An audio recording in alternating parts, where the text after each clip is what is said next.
Bossman Show, joined by a friend of the show, Coach Casey Alexander of the Lipscomb Bison up there in Nashville. Coach, how you feeling up there at Lipscomb, man? Getting ready to go to New York up there, man, and play those Wichita State Shockers, man. It's been good. Guys are having fun, excited about the trip ahead, opportunity that's in front of us. Nice to be playing this time of year. You got that right, Coach, and I know how much you love this team that you have, man, getting coach these guys still into late March and then into April now. So how did you keep your team focused, Coach, after not getting to this double tournament, losing that tournament game at home there, keeping your guys focused on the task at hand in the NIT? Well, I'd be lying if I said it was easy. We took a few days to lick our wounds, and we had about a week before we even knew where we were playing, when we were playing, who we were playing, anything else. And so we actually needed that time. But once we figured that out, and then especially once we got that first win over at Davidson, a really good team and a tough place to play, all the juices were flowing again, and kind of back to business as usual now. Speaking of that game, Casey, I mean, you were down the majority of that game, man. You was down. The crowd was going crazy, but then your guys in the second half, about 5 minutes to go, turned it all around, and you held and those guys shot well, 51%. Yeah. They made 11 threes, and you guys still got the job done at their place. Yeah, it said a lot about our team, I thought. Just them being, hanging in there and staying with it and playing from behind really the whole game, but making some tough plays and finally giving ourselves a lead. And once we took the lead, we kept it, and guys made big plays down the stretch. And so, at that time we thought, man, that's a heck of a win. It's going to be hard to be better than that, but I think we've won up to a time or two since then. You got there right, Coach, and I feel like in that Davidson game, you playing 9 guys tough, and they're only playing 6 men. I feel like the war of attrition, they ran out of gas and helped you all as well. So they were still shooting well, playing well, but you all got the job done because you had more men to throw at them. No, I agree with that completely. We like to play a deep bench. We're a real high tempo team, and so we know we're going to have a lot of possessions in the game. And I just don't like having guys out there playing tired, and for them to play as hard as we play on both ends of the floor. I mean, everybody plays hard defensively, but we play pretty hard offensively with pace. And so I like to keep guys fresh and give other guys opportunities. And I do think that was the difference in that game. Now, look at the Greensboro game. I feel like that game was a big game for you guys because they supposedly was the first team out per the committee, and I feel like y'all should have got in. My personal opinion, y'all should have got in the tournament, my personal opinion. But I know probably the guys felt the same way, too. Like, hey, we should have been there. They should, I know we didn't get in, but we can show these people we're Lipscomb. We have a lot going for ourselves here. And you win there at the Greensboro Coliseum, played really well, excellent ball movement, held them guys on the 40% shooting, and it was close for a while, then you blew open there, kind of close to that victory as well. Yeah, it was a different kind of game. We traded baskets for the first 6 or 8 minutes, and then took the lead. I think we were up 8 or 9 at halftime, and then then I looked up with 8 or 9 minutes to go, and we were up 27. And so that was just kind of a really good last 30 minutes. Guys played really hard, played really well on both ends of the floor, and we didn't do anything spectacular, but it was just incrementally, extending the lead, and then then it was over. So it was nice. I mean, that team is really good. As you mentioned, they were the first team out of the brackets. They were the number 1 overall seed in NIT, and that crowd was good too. So it was nice to go in there and get that one as well. I know they have a player of the year in SoCon as well. Westmore does a great job, and when I saw the score, I was like, wow, because I know Greensboro is very good. Their problem comes with Wofford, and you guys were putting a whooping on them. I'm like, man, Casey's team was playing well. Yeah, we did. We scored 4 points.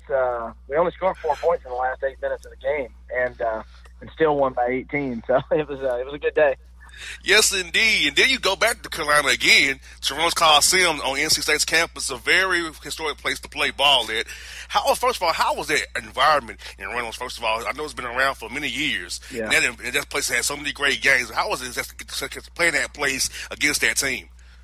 Literally could not have been any better environment. I played, was coaching a team that played at Kansas, and that was pretty special, and obviously more people, but the crowd that we had at NC State, I mean, from the national anthem until the final buzzer, they were very loud. It was completely full. Students were great. You could sense their great tradition, and what basketball means to that fan base. And so it was a true road game, which is kind of my favorite part of being able to win the game. I mean, obviously the stakes were high, and we're playing for a chance to go to New York City and Madison Square Garden, but to go on the road in the ACC in a really tough environment and go toe to toe and win the game says a lot about our team, I think.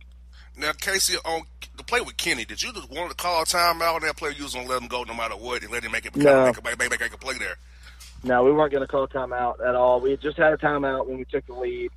And so in that timeout, we talked about every scenario. Obviously, if we held them, then they would have to foul us. So that part was easy. But, and then what we choose to do just depends on if they score, what we do depends on how much time is left on the clock. If there's 3.0 or more, we're going to do this. If there's 2.9 or less, we're going to do this. And, so we just want to get the ball in and race down the floor and, try to have as quick of a transition as we can. And we weren't able to do that necessarily, but, I think it's better for the offense, when you make the defense, get back in transition and play on their heels and they don't have time to communicate, and you think you got a better chance to score.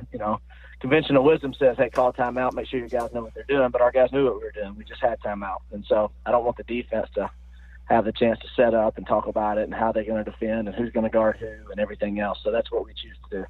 Now, Casey, on that play, as you watch, you can see they were confused a little bit whether to come to him or not or stay with the shooter. So your theory works out because you see it right there as you watch that watch the replay. They were confused a little bit there. Yeah, well, it's natural. It's real natural for everybody in that moment to celebrate for a second or two. I mean, even if the guys are locked in, it's still going to take them a second to find their man and realize, oh my gosh, they're playing. They didn't call timeout. We got to get back. And so, I'm not going to pretend we got a great shot, but, in that circumstance, we got a pretty good shot. Hey, as long as it goes in, it's a great shot. No doubt. No, the result was the result was great. Yes, indeed. Now, Garrison, also, he set a record for you guys at Lipscomb, scoring 44 points since you've been D1. He going in that hostile environment, giving you all those points, man. You had to love seeing that from your leader, Garrison, there. Yeah, pretty impressive. A guy that's literally playing to save, to keep his career going, and in that kind of moment to, go in there. And he set a record there too. That's the most points by an opponent in Reynolds Coliseum, and so there's been a lot of good players come through there, and kind of a magical night for him. But nothing too out of the ordinary. He a lot of points, but he just did it the way he does it, and he did it from start to finish, and that's how you rack him up, I guess. Now, Coach, I'm pretty sure you've racked up so many bus miles going I-40 East North Carolina. You're glad to get on a plane to go to New York now, aren't you? Yeah. You know what? NCAA's been good to us, though. We've flown everywhere. So. Okay, good deal. Yeah. They've been all flights, and we've had 2 or 3 charter flights, and so they've made it nice for us. But we're excited about where we're headed. Now, Coach, I know you have this stat. You have your 14 now true road wins, the most in the nation now. Yeah, that's it's pretty crazy. And then you think about, we played all of our tournament games at home. We didn't play any road games in the tournament. So to be sitting here right now and to be able to say that is, I think it's a good sign of kind of what kind of team we have. A lot of veterans, a lot of guys that have played in a lot of games that aren't going to get too worked up, considering whether home or road or whatever. But the irony for me in this week is this game on Tuesday in New York will be our first neutral site game of the season. So we haven't had a neutral site game yet. Wow, that's very, very interesting fun fact there. At game 35 or 6 for you, first neutral game of the year. Wow, most of your teams play in one of those holiday tournaments that are exempt or something, But, or conference tournament, postseason conference tournaments are usually neutral sites. So it'll be unusual. Now, speaking of that matchup with Wichita State, Coach Greg Marshall does a great job getting his team prepared. They always play hard. So, always see for them guys on the film and how you guys can cause trouble with your ball movement and your energy exuding both ends on the floor there, defensively and offensively there. Yeah, the styles will be different. We are very, well aware of, kind of what makes them tick, and got great respect for how they play, their toughness, their physicalness, good defensively, and so it'll take a real, locked in, focused effort, to have a chance to win the game. But but we like our team as well. We think that, if we go in there with the right kind of mentality and play to win from start to finish, then we'll be in position to do so. Now, Coach, the NIT has experimental rules right now that they're working with. I want to ask you, do you think these rules will stick after they review how it went this NIT season? And do you like them yourself? Do you want any of them to stick, actually? I don't mind any of them. The thing that would worry me the most, we're so post-oriented, even though Garrison's our leading scorer, we play through the post more than most teams do. And so I don't like the wide lane. The wide lane is there to create spacing and open up the paint and make it, a little more free-flowing. But I like to feed the post. And so I don't particularly like that one, but that's just because of our style. But I honestly haven't really noticed much difference. I mean, I think in the 3 games combined, I think we're 50% or better from three-point line, maybe. So then moving the three-point line back hadn't bothered you. And Rob Marbury's had good moments, and so the wide lane hasn't bothered him. And the foul thing I like. That's probably the one I like the most and would like to see change the most is resetting the fouls. Like they're doing, they reset them at the 10-minute mark. So I'd like to see some version of that, whether it's going to what the women do, where you play quarters or whatever. I like that change. I love quarters. I feel like the quarters would be great for you guys. Kind of the NBA rule with the 5 team fouls. The bonus. The 1-and-1 to me kind of is passe. We need to sync it up at all levels. Even high school, to me, high school needs a shot clock to me, Coach, if you ask me. So every level, we need a shot clock and quarters and 30-second clock or 24, however you decide to do it. But we have it synced up from youth on up to the pros and into FIBA. Yeah, I would agree with that. I think that would be just having a universal game. It's the way they play it everywhere else. College basketball is the only one that doesn't have the quarter system. And so I think that would be a good change. And I do think it'll happen at some point in time. I'm not even sure if this is a year for rules changes or if that's next year, but I think it'll happen at some point in time.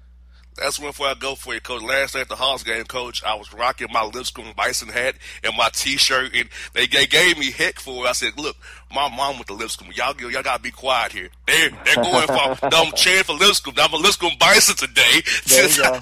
So I was, last night at the Hawks game, I had on my Lipscomb hat, my Lipscomb shirt, showing my purple and gold pride for you guys, man.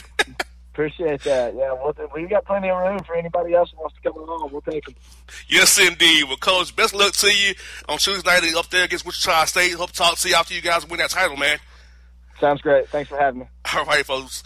My heart skips skipping the beat. You're not close enough, so that space between you and me, let's lose it. The way you're dancing, swaying to the music, girl, that body and how you move it. Every time you cross my mind, girl, I lose it. Alexa, play the Country Heat playlist. Okay. I don't think you know what you're doing to me. You got With Amazon Music, a voice is all you need. Get tens of millions of songs. Download the Amazon Music app today. All right, folks, back here on Gerard the Bossman Show. We're here joined by the new coach of Appalachian State Mountaineers, Coach Dustin Kearns. He previously was at Presbyterian. He's moved on to the Sun Belt Conference now, and Coach Kearns is online with us right now. Coach Kearns, how are things over there in Boone, man? JR, they're awesome. It's sunny outside. There's a little breeze going, but some warm weather. Great day to be in Boone. Yes, indeed, Coach. And I know this job is going to be a good job for you because I saw what you did at Presbyterian. In year 2 there, you got those guys going real good in that Big South race there. So how do you feel now being in Boone, leading the Appalachian State Mountaineers back to prominence in the Sun Belt Conference? Well, that's certainly our destination, okay? And I think that we'll be very process-oriented. I'm not going to we're not going to be set out in goals. We're going to focus on how to get better today, and then we'll worry about tomorrow. But it's exciting here, and I think that there's something special about Appalachian State and the people. And I certainly think this place has got just with our facilities and campus, the leadership team here. The time is now at App State. and it's a lot of exciting things going on. Yes, D. I was talking to you about you have great facilities, great support from the administration and the fans, and alumni giving money to the school. And so I feel like you have the support you need to to build a program the right way. And I saw how you built the program at Presbyterian when you was there. So I know coming to App State, you'll be able to build more, build the Sun Belt Conference with the great support you have from all around you. Sure, and I've been fortunate to be around a lot of great people and coaches, and been able to flip 3 programs. As an assistant at Wofford, we were able to turn that program around and make it into really a mid-major power. I went out west for 6 years at Santa Clara. The program had 5 out of 6 losing seasons. We were able to turn that program around, and then I got the head coaching job at Presbyterian. We turned it around very quick, and so now that's the expectation here, and certainly ourselves will have the biggest expectations, and that's the standard that we want to set for ourselves. And Coach Kearns, how do you go about building a program? I know you've been in multiple places where you built it from when it was down, you brought it back up. So what's the process, and if you could share, like, what's the process you and your staff go through to build these programs up from when they've been down for years, and how do you set that standard from day one when you walk in the door with the guys, get them buy into what you're selling? Sure, JR. I think that one, you just be yourself, and you do what you believe in. I think you set a standard and an expectation of how our culture is going to be, and I think that you got to get your culture right first. And what I mean by that is the standards of really how you're going to be about, what you're going to work like, how we're going to act, and how we're going to go about our business. I think the second thing is recruiting. I think certainly we have a lot to sell here at App State with the Sun Belt Conference, with the facilities, with our great football program and other sports doing well, great academics. This is a 20,000 student body, college town. There's a lot of things to sell, and so I think that once you get your culture right and you take care of the people in the organization, those people then help you recruit more people into the organization and obviously increase the talent and go on. But we've got some great pieces to work with here, some great returners, and certainly a lot of guys we're excited about. And yeah, Coach, I know when you get a new job, you have to kind of recruit the guys already on the roster and kind of build that bond with them from day one, get that trust with them. So I know you're working real hard to keep guys from transferring out of the program, staying with you, buying into your program and your structure. So how's that been going so far for you as you've been there for a few days there? Well, good. So far so good, and I think that our meetings with our players and the team here currently, and these are our most important groups, the guys that are here that have chose App State. And so you're right. This is the guys that I'm spending time with and the signees and talking to them and certainly getting ready to begin workouts and things like that. So that is very important. But I think we've been able to have some very good, healthy discussions and conversations, and I think that as we get to know each other better, certainly so far so good. We're all certainly off to a good start. And I know good thing about getting the job so early is you can actually get on the court with the guys with the 4 hours you have before the semester ends. So I know that you're happy about that as well. Oh, absolutely. And so, I think that'll help. Once we get on the court and start doing some things, I think that'll even help it more. And, certainly they're good kids, and they're very good kids. We have some very good players. And so, we're all excited to really get going. Now, Coach, in the Sun Belt Conference, it's a conference with a lot of great program traditions. You got Texas State out there, Arlington, you got Louisiana, Arkansas, of course, Coastal Carolina. You got a lot of different schools in this conference, Georgia Southern as well. So how you feel about coming into Sun Belt Conference? So a lot of great programs with great traditions there, and now you're trying to build one at App State now. Well, I think the Sun Belt is really full of really quality coaches and programs and players, and it really is spread out, all the way to Texas. But I think what makes us unique is we're the only school in North Carolina. And, certainly we have a different regional area of recruiting, but this is a very good league. And I think it's a league that's only getting better. And certainly we will accept the challenge to, make App State a winner in the Sun Belt. And Coach, I know the travel going to be probably a nightmare to go from Texas, from North Carolina this season. I know from covering the league, man, that travel can be hard on coaches. Different players tell me off the record about the travel. I know that's something you're excited to get into. But I can always imagine having to make those trips out to Texas, and back and forth there, how the league is spread out. Yeah, that'll be something for me to get used to. That's something I'm not used to, but certainly I'm excited about it. And I think that we got a chance to when we travel those places to recruit those places, and so that kind of gets us into new areas of recruiting, and that's exciting. But certainly that will be something that will be different for me in travel. But yeah, I was certainly excited about it as well. And one thing I like about the Sun Belt Conference is it's a conference to where guys can get a second opportunity. Like, they get a lot of transfer guys who went to high majors, transfer down to the Sun Belt Conference to play and become world beaters playing at these different schools in the league, and you get good JUCO guys. And you can develop high school seniors into great players in their third and fourth year in your program, depending on if they're redshirted or not. So I'm excited about the opportunities that you can go any way you want to go to build your program out, keep it stable for years to come. Sure, and we'll build our roster, and we'll attack that. But certainly, that's our goal: is to build a program, not a team, and build guys that are, here, and, in the program. But we'll sprinkle, we're open to building it, the roster different ways, and we'll turn over every rock, and we've got to get some kids that come here and say, wow, like I did, and because this is a big time place.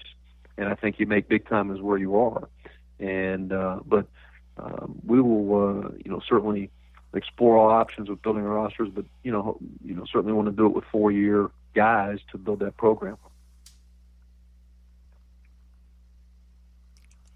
Yes, indeed. So let me ask you this, Coach. Non-conference scheduling wise, now I know Presbyterian, you probably had to do a lot of games where you were being bought to raise money for your program. Now at App State, is that something that still be an option with resources you guys have? Can you go out and schedule aggressively as you want to without having to worry about being bought to raise money for your guys' budget there? Well, I think that certainly it's a different deal scheduling wise. I think that we've got to, we want to play great people. And I think that, in the recruiting world, basketball players want to go play basketball schools. And I think that, for our fan base and alumni and students, we want to bring some, quality opponents to the home center here. But we also want to go out, regionally and play some great programs and get on national television. And so certainly, the scheduling will be different from what I'm used to, but in the same sense, we want to go out and play the best and put ourselves on great stages. Yes, indeed. And Coach, I don't know how much Coach watched the NIT, but the rules have been experimenting with the expanding three-point line, expanding the lanes, the 5 fouls, resetting after 10 minutes in the second half. So are those some rules that you would like them to implement in D1 all the way through? Are you liking what you're seeing so far from that, or is it something that you haven't really put too much thought to as of yet? I haven't put too much thought into it. One thing that I do like, JR, is I think that college basketball is different, and I think it's, everybody says, hey, let's go to quarters or let's do this to make it the same. Well, I think that's what's cool about college is we're different. We're the only, basketball game that plays 2 halves, and so I like the uniqueness of what we do, and so I kind of am hopeful we can stay unique. And I understand the argument of let's kind of be uniformed as a game and really play the way FIBA and NBA and everybody plays, but it hasn't been that way, and so I think that's something that makes our game unique, and I think there's something cool about that. I totally agree with that, Coach, as well. The uniqueness of college basketball is one of a kind. To have system, how you the 1-and-1. So I think it has its own sort of plot in the basketball land there, and it shouldn't be messed with. I know guys want to make tweaks and changes, get closer to NBA or FIBA, but I'm kind of with you there. I'm old school like that. I like it the way it is already. So I just want to ask you why I had you on the line about that, because I've been hearing a lot of stuff about it, different coaches off the air about it. I'm kind of with you. I like it the way it is. Sure. That's what I got for you. I think if it's not broke, don't fix it. I mean, certainly there's some tweaks and things we can do, but I like the uniqueness of it. You got that right, Coach. And so last one I got for you is this, Coach. I know, you've been at App State trying to get this program going, get the staff hired, but talk to us, like, what have your days been like since you've been there, meeting with different people around the university, people in town, trying to get settled? How's that been? It has been awesome. Saturday was one of the best days I think our family's ever had. We went to the football scrimmage, met a ton of people, went over to the softball game, went to the baseball game, went to the women's basketball game as they played the semifinals of the WBI and won. So we've got a championship game here on Wednesday night. And just met so many wonderful people, and, certainly have hit the ground running recruiting-wise, talking to our players, meeting a lot of people and trying to just, get things going. But also I want to enjoy it too. I think that there is a lot of things to do on the to-do list, but we'll get to it. And I think that we kind of got to prioritize it and what's important now. And so that's one thing that I try to kind of worry about, what's important now. And what's important right now is meeting a lot of people, talking to a lot of people like yourself, and promoting the App State brand, and enjoying doing it. I think that, life's too short. We got to enjoy what we're doing, and certainly it's been fun so far. Yes, dear Coach. I'm definitely looking for you. Hope the schedule make us put you in Atlanta this year. I know the schedule can be something kind of different. Hopefully, see you when you come to Atlanta to play Georgia State here, and I hope you guys have a great transition. Looking forward to talking to you down the road, Coach, and seeing how things going with you guys in Boone up there at App State, man. Sounds great. Thanks so much. No problem, Coach. It's Dustin Kearns here on the Bossman Show. Till the tears run down from my eyes, Lord, somebody, ooh, somebody, can anybody find me somebody to love? Alexa, play hits from Queen. Okay. Somebody to love. Somebody. With Amazon Music, a voice is all you need. Get tens of millions of songs. Download the Amazon Music app today. All right, folks, back here on the Bossman Show. We got one of the new coaches hires here. He didn't get to go very far. He moved up a seed in the world. San Francisco Dons new head coach Todd Golden. Coach Golden, how things out there in the Golden State of California, man? It's going great, man. It's going great. It's been a crazy couple of days, but my goodness, I'm blessed, and I'm just really excited about this opportunity. Yes, indeed. And I said, what did it mean to you when the university and the administration actually come to you say, hey, Coach Golden, we want you to take over for Coach Smith, who set a great standard in San Francisco before he got the job at Washington State. They want you to lead the program going forward. So knowing that they wanted you was the guy they honed in on, how does that make you feel? Honestly, I think it's more of a response to the players from the standpoint that they wanted, this program's incredibly healthy. Coach Kyle did a great job building this thing up, and we want to just keep it going. Continuity was key.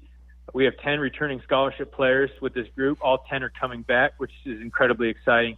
And we have a really good thing going, and I appreciate the administration and everybody on campus, believing in me to continue on with this charge. Yes, indeed. And so now for you, you're moving up to one seat there. You make all the choices Yep. now. It's all on you now. So how in this first few days and weeks has been since they gave you given the job here, how's it been knowing that, hey, every decision's on me? Now I don't make suggestions anymore. I make decisions now. So how's that been adjusted from giving suggestions to being the man making decisions now, saying this is how it's going to be? That's a great question. It's pretty funny because, as an assistant, as an associate head coach, there's plenty of times where, you have a strong opinion about something and, you're just sitting over there and wondering, if it would work or not. Well, now you can have all those strong opinions, but the bottom line is you're going to be responsible for them. And it's a great challenge. And, obviously there's added pressure and everything along those lines, but hey, this is why we do it. This is why we enter the profession. And I just feel great that I've been able to retain a lot of my staff. And like I said, we have great kids in our program who are high achievers both on and off the court. And they're going to make my life a lot easier in this transition. Exactly. That's very key for you. I saw somebody, when they promoted you, I'm like, well, they'll still be okay because he's already been there. He can retain some of the staff if Coach Kyle don't raid the staff, which is right. You can keep most of your staff and keep the players there. They won't feel like, I don't know who's coming in here, who from wherever coming in here. And also, you can keep the guys you're recruiting already in contact with, say, hey, we're still here. It's just one guy's gone. Don't stop the show here. That's right. No, that's right. And like my main focus when I was promoted was really just to focus on our current guys. You know, a lot of times when a new coach gets a new job, you know, the program might not be in good shape and they might have to go out and recruit new student athletes to fill spots and rebuild the program. I'm fortunate that that's not the case here. Like I said, Coach Kyle did an amazing job building the foundation. And to your point, all 10 guys coming back, the 2 scholarship players we have coming in are committed to still be a part of this program moving forward. And it's a very healthy environment and one that I'm just blessed to take over. Exactly. And also, which you get the job here early, you can run the workouts and implement your system, your style, your plan, your world tweaks you're going to go with since Coach Kyle's moved on. Right. Yep. And the good thing for our guys is that not a lot in that regard is going to change. You know, I think we had a very successful blueprint, successful plan. You know, we're going to coach Kevin Hovde, who I promoted to my associate head coach, who stayed on with us, and I'm very happy about. You know, we're going to try to put our fingerprints on this program a little bit and try to find little incremental ways that we can make improvements. But the bottom line is this program was headed in the right direction, and it's our job to continue steering it that way. And I know at the middle major level, player development is very, very key. So as you move into here to April, May, June, and on beyond towards the fall when the season starts again, where's the player development plan to get these guys better, all your returning guys, get them into their games mentally, physically, and emotionally there? Yeah, well, you know what? We're going to use the spring as a time to really work on our individual offensive game. You know, spring's a time, to your point, to really work on individual skills, whether it be dribbling, whether it be shooting, scoring, driving. And we're going to put these guys through a couple workouts every week where we're focusing on that.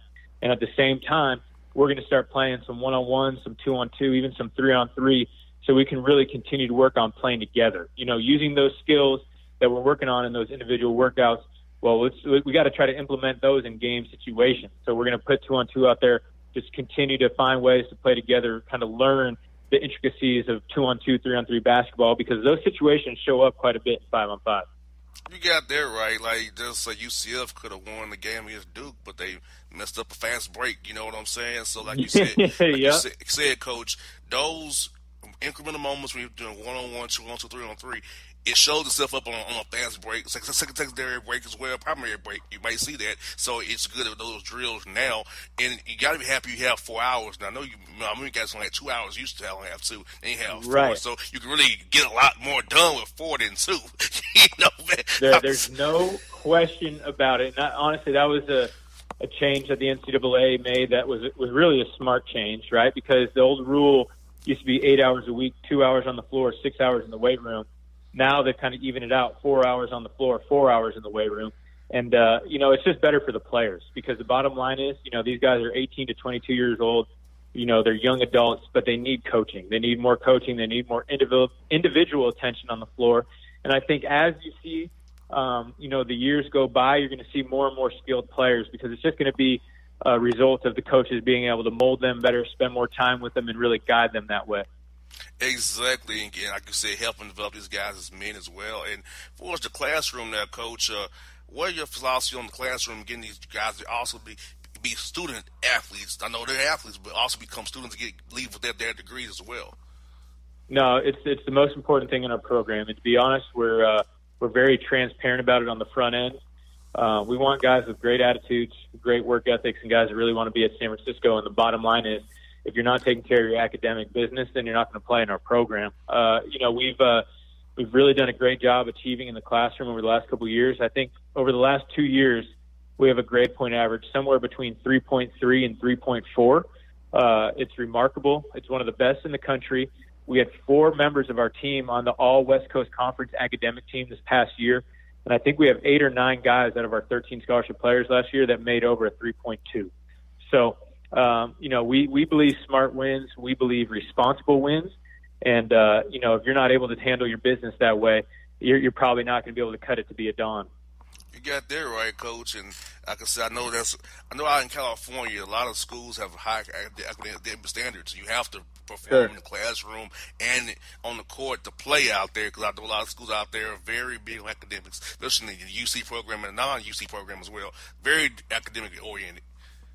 No question. And USF is a very good school, private school, with great curriculum both on the math side and the reading side. And, it just provides our guys with an opportunity to take advantage of the scholarship, right? I mean, these guys are coming in, they're playing basketball. That's really a lot of their primary focus. But at the same time, we expect them to have a similar level of responsibility in the classroom, because at the end of the day, that paper is going to take them a lot further than the basketball will for most of these kids. And I want to talk about non-conference scheduling, Coach. What's a big thing that came up with the net rankings this year in the NCAA tournament? You're going to see Greensboro and Lipscomb get in the tournament. Also, Belmont got in, but they beat Lipscomb twice to help them with that net ranking. So for you, non-conference schedule in the WCC, which is one of the better mid-major conferences, you have Gonzaga and St. Mary's, who always tend to begin in the tournament. So how do you go about scheduling these games? I know you got a lot of schools in California that you can play, so you really don't have to be bought per se. You can kind of do it all in that area out there, all the schools you can play. So how you see yourself going about scheduling and you guys tough and getting guys to come to you and play in San Francisco as well, and kind of playing up and down the coast with the schools up from Washington and Oregon all the way through California? They're a good program as well. Yeah, no question. We really, especially last year going into this year, our goal was to kind of raise the bar in terms of our non-conference opponents in our non-conference strength of schedule. Now, the funny thing is, you can do your best to create a difficult non-conference schedule, but it still is reliant upon the teams that you're competing against to do their part. And last year was interesting because we thought going into the year that we were going to have a very difficult non-conference. We played Stanford, we played Cal, we had Arizona State on the schedule, we played Buffalo over in Belfast, we played Harvard at home, Cal State, Fullerton, who had made the NCAA tournament the year before, Stephen F. Austin, who was a tournament team the year before.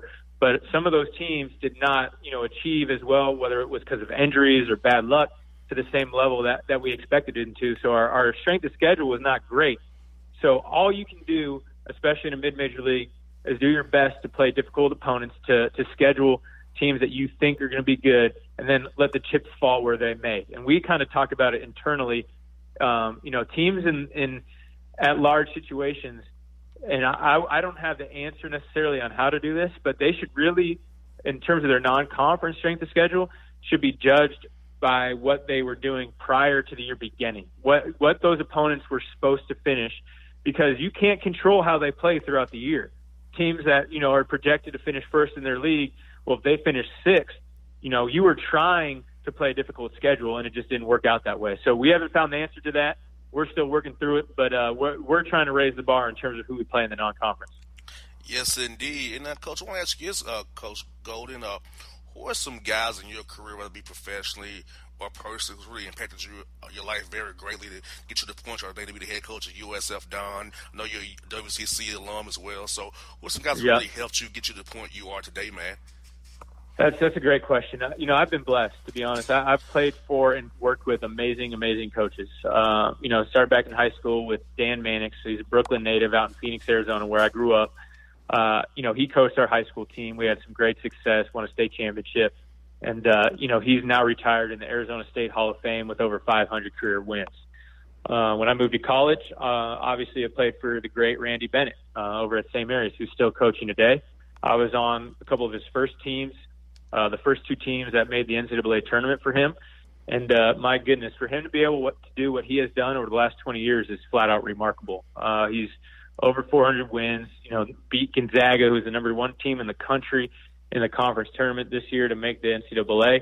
And he's just a guy that I really feel like, would be a great person to emulate in terms of how to run the program and coach your team. And I'll say this is a great stat, and I love bragging about this. My junior year at St. Mary's, we had 6 staff members on the staff.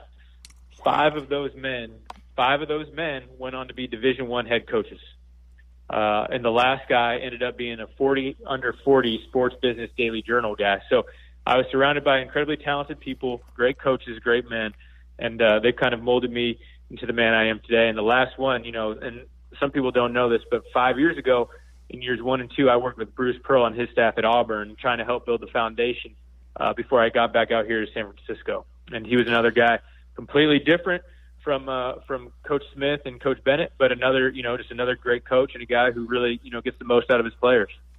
Yes, indeed. I want to ask you about the NIT rule changes that I'm seeing so far for in the post out, the lane out there, the 3-point line, the resetting of the fouls there at the 10-minute mark of the half there. So looking at the NIT rules and the experiment they're doing, how are your thoughts on them? Do you feel like these rules will end up in the full D1 games in a year or two maybe?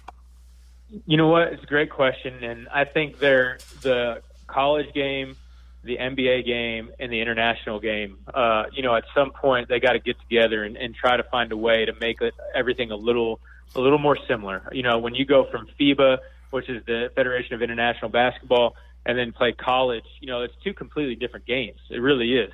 From the 3-point line to the key to the shot clock, fouls, quarters to halves, everything like that. And I think that the experiential rules and the NIT, and they do it sometimes in the preseason as well, they are some very similar to FIBA type rules in some certain ways. So I'm for it. I think it's a great time to experience it, to give it a shot and see if we can kind of blend these games a little more to make them more similar. As being an NBA guy, I love to see them advance the ball in the last 2 minutes of the half because I feel like that gives a team who's down a better chance to win and running up the court. Now, sometimes it works out, but a lot of times it don't. So I'd rather be up in the front court to draw up a play, have a legitimate chance to win the game, not just throwing up a heave, three-quarter court heave, and hoping to go in. No, that would be a great rule change, and similar to what you were, just speaking about before. I'd be totally for changing the game to 4 10-minute quarters where it's 5 fouls per quarter. And, you'll have a little more scoring. You'll get a little more bonus, but it's just a little more NBA-like. It's a little more professional-like. And I think it's always a good thing if you're able to, in terms of the rules, make the game more like a professional game. And going to my background in psychology, 4 quarters will help a guy feel like they can come back rather than 2 halves. You're down big at halftime. Right. You got a half. Oh, God, we can't come back. If you got 4 quarters, you're down that big at halftime. Let's get third quarter, knock it out here. We can chip away. They feel like they have more of a chance than they would if it was just 2 halves, per se. You know what? I never thought about it like that, but that's a great point. It really is. I think, you go into halftime down 15, your goal might be at the end of the third quarter to cut that thing to single digits. Whereas, you go into halftime down 15, what do you say to your team at halftime? Let's make sure we get single digits at some point under the 10 minutes. I don't know. It'd be difficult, but yes, it's a hard sell there. It's a very valid point. Very hard sell. Now, last one I got for you, Coach, is, and I know you told me off there it's been kind of crazy for you these last few days since you've been hired as coach. So talk to us. What has your day been like? What time you get into the office? Who's coming by to see you, man? How's it been? Being the new coach on the big guy on campus now. You know what? I was nervous that I was going to have to change my phone number for a little bit because I'll tell you, there were some people coming out of the woodwork that I hadn't heard from years. But and my wife, she was getting mad at me, telling me to put my phone on silent when we were trying to go to bed because that thing kept buzzing and vibrating. But it's great, and it's a once. It's your first job is obviously a once in a lifetime opportunity. And, I'm just extremely excited and happy to hear from all these people and, obviously not sleeping a whole lot, but just really excited. Cause like I said, I walked into a pretty unique situation. This isn't like most times where you get your first job. This is a program that's already been built up and I've just been tasked with continuing that trend. And, like I said earlier, I'm glad I was able to retain quite a bit of our staff and, guys that share that same vision, and we're going to give it the best we got. Hopefully that phone will die down for you real soon, man. So your wife will be mad at you. That's right. I got to put that thing on silent. I'll be just fine. All right, folks, back in the Bossman show. Holla at my man in Memphis, J.C. Smith. What's good, bro? Boss. Man, it's been a long time coming, man. What's going on? Man, not much, man. Enjoying this March Madness, man. It's all going crazy, man. Just You know, it's going crazy. It's April now. The playoffs right around the corner. Looking forward to it, bro. No doubt. I mean, it's been a great little sports run these last couple of weeks, man. You better believe that. And this is coming across the wire here that Russell Wilson, they won't see us give him a new deal. Now, will Russell Wilson really hold out and play the game, or will he eventually fold in your mind? It's hard to see Russell Wilson holding out. But I mean, but he's deserving of a new deal. You know what I'm saying? So more power to him. You know, I think they'll get something worked out though before the season starts. No doubt. And what just happened this week was the AAF suspended operations. The AAF seems, I mean, like Birmingham seems to be popping in Birmingham to a degree. San Antonio like the AAF. San Diego came out for it, but the other markets really didn't hit in other markets, man. So I know you had an AAF team in Memphis, and Johnny Football came for a couple of weeks. And that was all gone. So like it was a good concept going, and then just shutting down all of a sudden. Yeah, I mean, it's the craziest thing, man. You know, grand opening, grand closing, you know, apparently with the AAF. And, you know, you talked about the team here in Memphis. And there's a little buzz. I mean, people really don't care about spring football. But, however, if you win to start the season out, then, you know, you'll get a little interest. But, of course, the Memphis team here started like 0-3.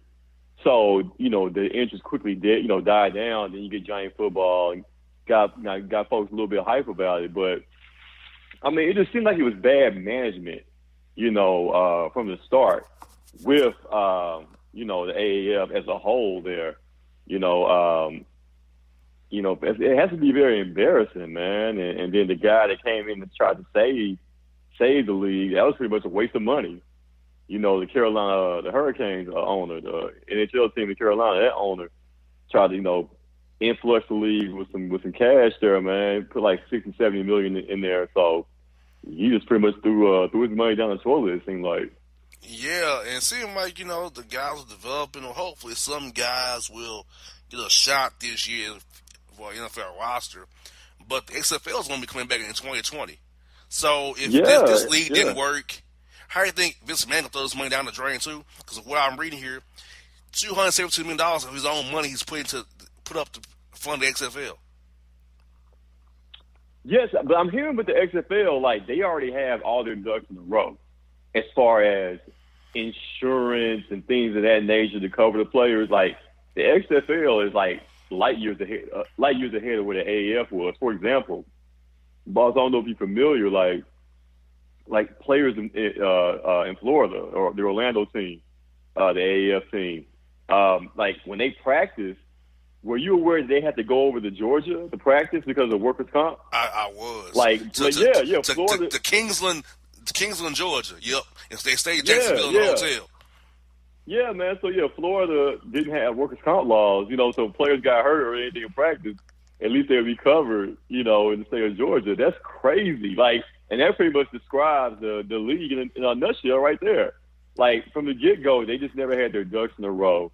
Didn't have the right insurance, didn't really have things together the way anytime you launch in a new league, you're rolling out with something new, man. You want to make sure you have all those things in place. And, you know, for them to be like the NFL, you know, is to blame for this, for not, you know, allowing players to, you know, to play in the AAF as like a farm type system. You can't blame the NFL, man, for that. Y'all supposed to have already had that worked out with the NFL before this thing even started. Let me tell you another AAF bad tale. Most teams don't have a PR contact. So, say if I wanted to go and cover a Memphis Express game or a Birmingham Iron game or Atlanta Legends game, I know who to contact. Exactly. From the website, I see salespeople. I see how they buy tickets, but not a media contact, a PR person. Mm-hmm. You send an email to them, you get no response. Yeah, and then I heard the media members that were there for like the cover, you know, the press conferences or on field access or whatever. like they could only do it for like a certain period of time. You know what I'm saying? Like I think they had limits on what they could film and what they couldn't film. Like if you the AAF, you need all the coverage you can get. How you gonna limit the media on what they can film during your practices? That made no sense. Yeah, because I wanted to have on Steve Spurrier. I want to have on Mike Singletary. Who would I reach out to get them on the show? Yeah, man. Yeah. Like it's poorly put together by people who knew better. You talk about Bill Polians, man, guys that are football lifers, man. Guys that are respected. My guy Ebersol. Guys that have been in this business for years, as far as television and marketing and things of that nature, man. And it seems like you think of all that experience, like somebody would have made sure all their ducks were in a row before rolling out, man, with a poor product as far as off the field, the way they put things together there. Yeah, this is my other thing about the XFL coming to JC is this. The calendar. The first part of February, yeah, you good. But once you get into March Madness with the tournaments and Final Four, then you roll into the NBA playoffs, where's your spot on the calendar to actually be watchable, Right. Unless you can't do it during the middle of guys gonna be in the NFL, so you can't really do it in you can't do it in June, in July and August because that's training camp time. So it's like for a second league, there's no sweet spot really. No doubt. Exactly, man. It was going to be a tough hill to climb anyway. But if you don't have things like your marketing and promotions and all that in order, man, before it even starts, man, you pretty much doomed. You pretty much doomed yourself to begin with. I think Vince McMahon wastes his money again. That's what I think. I don't see. You think so? I don't see. I just feel like if you start right Super Bowl ends. I mean, you got February, but we get into March Madness, tough. You lose interest in it. You watch college basketball for 4 whole weeks there. Then you go to the NBA playoffs, NHL playoffs. Then you get to go to the NBA finals. I just don't see where you fit, where you will be relevant to the sports eye or the sports news. Right. Right. So you always be flying underneath the surface no matter what you do. Right. Now, I'll watch it like football. I'll watch, but I'm not going to just be trying to let me look at the XFL tonight. Oh, my God. Now, if I see He Hate Me out there, I may watch that because I like He Hate Me. Right. That was my thing. He Hate Me. But beyond that, I just don't see where there's an appetite for it beyond, the first week in March. Yeah, you're right. But I think they always banking on that Americans just love football. No matter if it's the NFL or any type of league, people going to watch football. And, I mean, to a certain degree, yeah, but you got to give them something to watch, man. You know what I'm saying? I think a lot of these leagues just come off as novelty acts. And, it would have been nice if the AAF would have been able to partner and team with the NFL. But they didn't make that happen. So, it is what it is at this point. Maybe it gives them an NFL idea for the start developmental league, like they should have with the World League, the NFL Europe League. Right. Maybe they'll give them a reason to bring that back. Exactly. I can see that happening eventually. Now, bro, Julio Jones said he didn't want to be the highest paid receiver in the NFL. I think he's lying. I think he wants to be the highest paid receiver in the NFL. And I think for Julio Jones, Matt Ryan getting $30 million a year, good start next year. I think a 5-year, $100 million deal, $60 million guaranteed to be good for Julio Jones. Sets at the receiver market at that number right there. Antonio Brown, he didn't get all he could from the Raiders. He was kind of in a bind. He's $16.77 million. We want to put Julio Jones probably $20 million. So what are your thoughts on Julio Jones' contract dispute with the Falcons? He's not going to be at OTAs or any of the workouts. How you see it shaking out for Julio Jones? I mean, you can make an argument year in, year out that Julio, if he's not the best receiver in the league, he's definitely top 3, always top 5, in the NFL year in, year out, pretty much every year since he's been there. And for the most part, the guy, he keeps his nose clean, man, never causes a problem off the field, always produces on the field, man. He's going down the Hall of Fame, when it's all said and done. And I mean, you know, if I'm Arthur Blank, man, and like I said, you can attest to this more because you're right there, boss covering the team. But you know what I'm saying, as far as what Julio Jones, his value on the field, his value off of the field, the type of guy that he is, you know, and you want to reward guys like that. And I know Arthur Blank loves his players, man. You know, he loves his guys, and a guy like that produces, a quiet guy, never has to cause too many ripples, never calls too many. He's not a TO, you know, he's not a team, you know, obliterator, as Skip called a TO.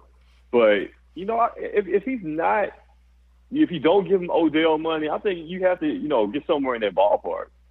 You know what I'm saying? Like, I can see a $20 million a year for Julio, guaranteed. You know what I'm saying?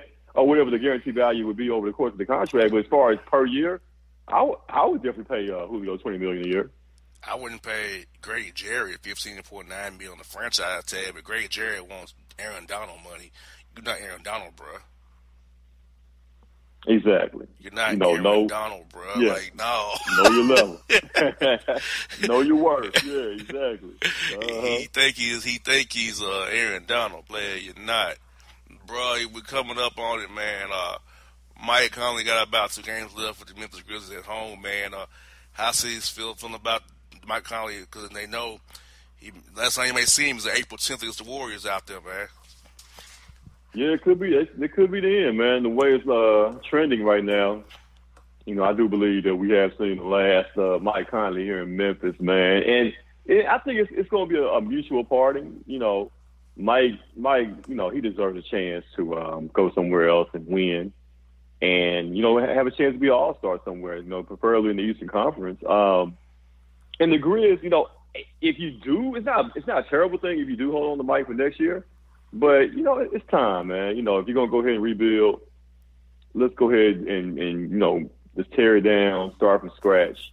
And you definitely want to give Conley the opportunity to go somewhere where he could be successful as well.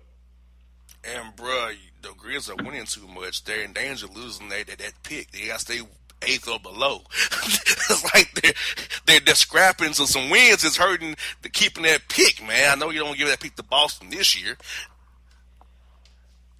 You know, the game plan, you know, early on in the season, you know, the Grizz started a 12-5 run. Folks here got all giddy thinking that, you know, this team can make a playoff run, and the bottom fell out.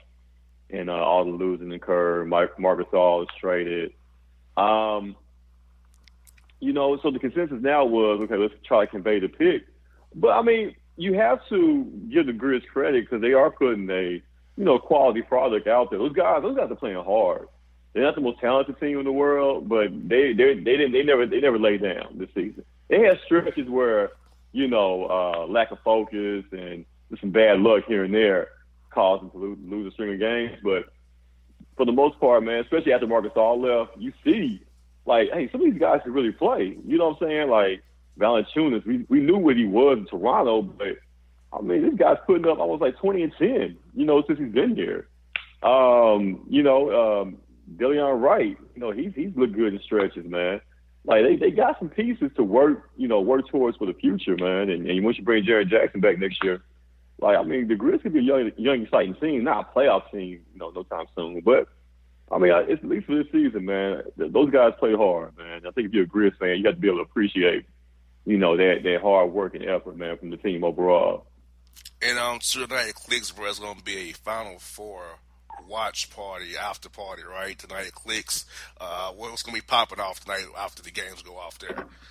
That's right, man. You know, after all the games go off the air, man, you know, it's going down each and every Saturday night. Like Bob said, the Final Four edition of Clicks, karaoke, Saturday Night Live, Three Kings, all that good stuff. Come on out. The livest party in the city, man. You know how we get down, man. The best drinks, the best food. It's the best overall party. It goes down every Saturday. Holler at your man. No doubt, folks. Check my man out. His group on Facebook, Three Kings. Know about everything karaoke in the city of Memphis, Three Kings, and Memphis Got Talent. Bruh, good to get you back on the line, man. Got to keep this train going, bro, for sure. I'm back, man. Hey, man. I'm going back to back.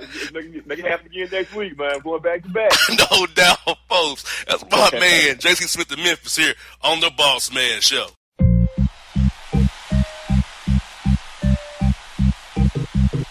Bye.